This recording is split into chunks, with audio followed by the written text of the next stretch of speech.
dengan Presiden ke-7 Joko Widodo, Pak Tom? Ini kesempatan baik untuk meluruskan sesuatu yang salah saya sih. Mungkin waktu lagi panas-panasnya kampanye Pilpres, ya, saya kebablasan, ya, bilang banyak penyesalan dari masa-masa saya di pemerintah, ya. Saya menyatakan hal itu karena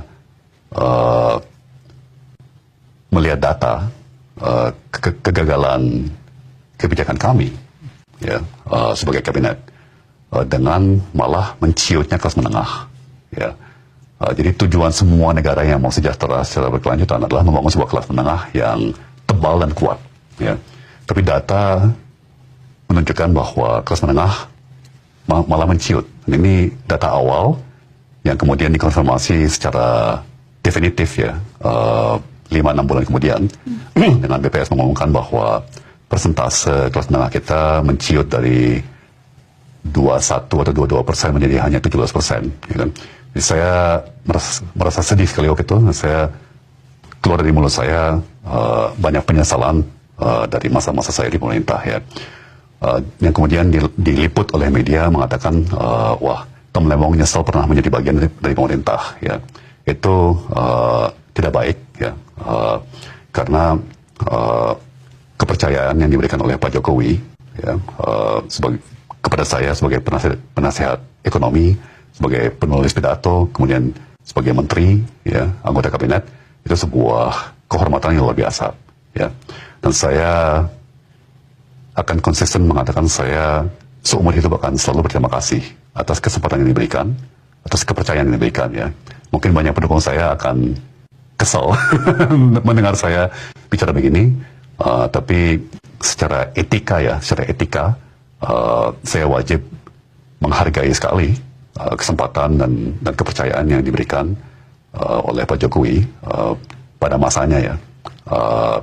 Tapi memang kondisi berubah, ya, mulai di awal-awal pandemi, ya, di mana saya surprise, terus terang saya surprise, karena saya mengenal Pak Jokowi, apalagi saat itu, ya, sebagai orang yang sangat realistis, ya, sangat pragmatis, dan mengikuti arah yang teknokratis. Dan saat itu konsensus teknokrasi adalah, ya, lockdown, ya, untuk menyetop rantai penularan, kan. Dan saat itu beliau justru melawan lockdown, ya, karena di situ mungkin kami mulai berjarak. Itu istilah yang sangat baik, yang mulai berjarak. Tapi tetap baik. Jadi itu awal pandemi, tentunya awal 2020, ya kan, 2021, 2022, bahkan 2023, hubungan saya dengan Pak Jokowi masih baik, komunikasi masih lanjut.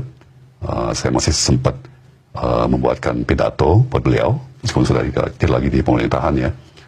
Dan setiap Idul Fitri saya masih masuk dalam list orang yang dikirimin makanan sama Pak Presiden sampai 2023.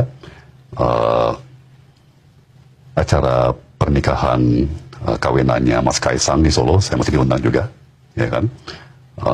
Nah, mungkin retak atau pecahnya itu saat saya memang akan resmi bergabung ke tim kampanye Anies Mohaimin, ya kan. Itu mungkin kita langsung berseberangan dari segi kepentingan politik, ya.